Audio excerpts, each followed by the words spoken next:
Kita po tayo ng mantika para maiprito yung talong. So, ito na po yung ating lulutuin. Ginataang tilapia.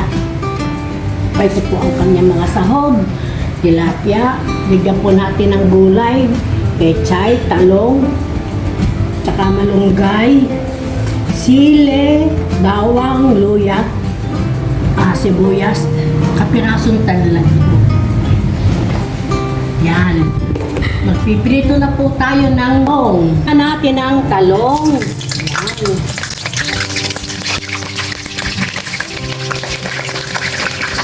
Ito na muna natin tong isda.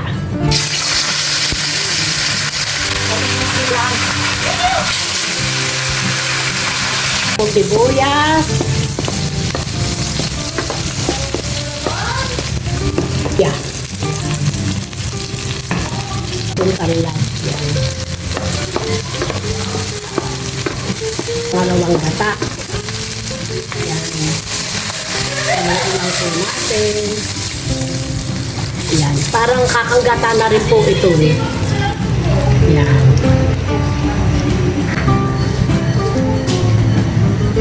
Yan natin itong natirang asin na may paminta.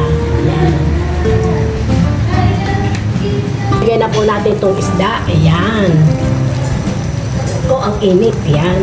Gulay. Ayan.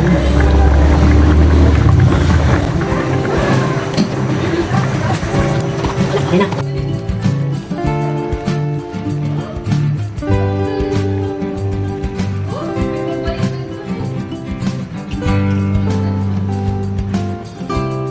Rin po yung talong. Ito po, lagyan po natin ng suka. Ganito lang ang karami. Tinto, kakanggata. Ayan. Ang sarap po. Ang bango. Po natin ng konti asin. Matabang.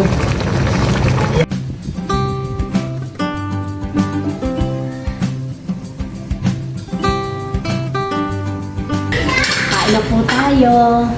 Luto na po ang ating ginataang tilapia na may gulay.